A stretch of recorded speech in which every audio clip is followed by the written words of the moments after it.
Cuidado amigo, no digas voy en España. Es incorrecto. Ne dis surtout pas en espagnol, c'est faux. Faux. Hoy vamos a hablar de un error muy frecuente que cometen los francófonos. On va parler d'une erreur très fréquente que font les francophones. Donc, c'est de dire par exemple voy en España. En français, quand on veut aller quelque part, très souvent, on va utiliser en.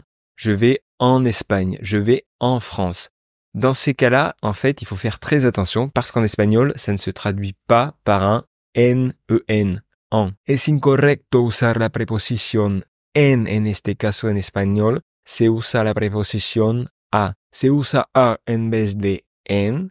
Por ejemplo, voy a España. En espagnol, dès que tu vas avoir un verbe de mouvement, aller, venir, revenir, dans ces cas-là, à chaque fois, tu vas avoir la préposition a. Tu vas avoir un a. Par exemple, avec volver, ir, venir, llegar, subir. Donc à chaque fois, on va avoir un a avec ces expressions, avec ces verbes de mouvement. Verbos de movimiento.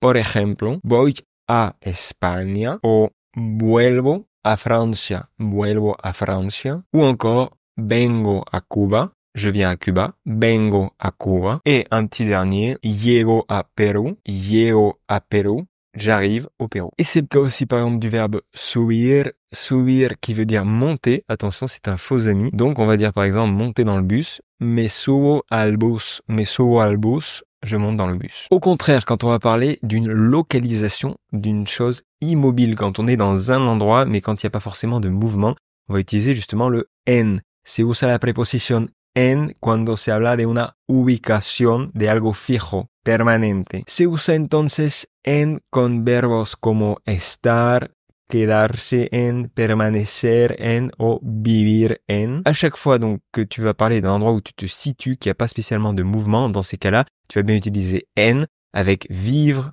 être quelque part ou encore rester quelque part. Me quedo en. Por ejemplo, estoy en España. Estoy en España. Je suis en Espagne. O vivo en México. Vivo en México. Je vis au Mexique. Donc là, on a en México. C'est clair? Queda claro? Au cas où, je vais te montrer ça concrètement. Suis-moi. Venga. Voy a casa.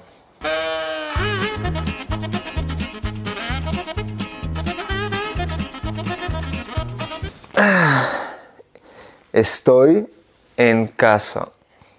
Estoy en casa. Y bueno, ya está. Es todo por hoy, amigo. C'est tout pour aujourd'hui. Si jamais tu as appris quelque chose, si jamais ça va te permettre de ne plus commettre une erreur, cette petite vidéo, n'hésite pas à mettre un j'aime. Puedes darle me gusta al video y puedes suscribirte también al canal de YouTube Hola Amigo. Nos ayuda muchísimo. N'hésite pas à t'abonner à la chaîne. Ça mange pas de pain et en plus, ça permet de recevoir toutes les nouvelles vidéos. Y ahora te toca a ti, amigo mío. À toi de jouer maintenant. À toi de me dire en commentaire pour voir si tu as bien retenu la leçon. Dis-moi où tu vis, pas dans le détail, et où tu aimerais aller. Donc si tu as une idée de voyage, un endroit où tu aimerais te rendre. Donc à toi de me dire où tu vis, où tu aimerais aller. Dis-moi ça dans les commentaires, dímelo en los comentarios. Donde vives y a donde te gustaría ir. Ça va te permettre d'utiliser a et en correctement ou pas. Si jamais tu veux vraiment parler espagnol, te débloquer à l'oral, vraiment atteindre un niveau d'autonomie pour te débrouiller dans tes voyages, pour aller vivre, pourquoi pas, en Espagne ou en Amérique latine, il y a une petite formation que tu peux suivre qui s'appelle l'espagnol tranquille à la maison. L'objectif, c'est de te donner tous les outils, les conseils et les ressources pour apprendre en autodidacte depuis chez toi et finalement atteindre ce niveau de la fluidité, pouvoir parler espagnol. Si ça t'intéresse, il te suffit de suivre le lien en description que je te laisserai, tente ton prénom, ton email, et tu recevras 5 vidéos sur 5 jours avec les 5 piliers d'apprentissage. Je te donne vraiment les meilleurs conseils, ce que je te recommande de faire pour vraiment passer au niveau supérieur et pour vraiment parler cette langue. Donc, je pense que ça peut t'intéresser. Le lien est en description. Y pues, ya está. ¿Quieres hablar aún mejor español? Te aconsejo ver otro video. Si tu veux parler encore mieux espagnol, éviter une autre erreur que font souvent les francophones, je t'invite à voir une autre vidéo qui est ne dis pas una otra cosa.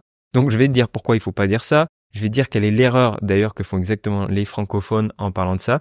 Et cette vidéo, donc, elle va s'afficher. Tu vas pouvoir aller la voir directement. Et je te laisserai aussi le lien en description si besoin. Donc voilà, tu vas pouvoir continuer ton apprentissage, continuer finalement d'améliorer ton espagnol en enlevant petit à petit toutes ces petites erreurs qui te trahissent et qui font que tu ne peux pas parler comme un natif. À toi de continuer l'apprentissage. Y ahora voy a despedirme. Hasta luego, amigo. Y pura vida.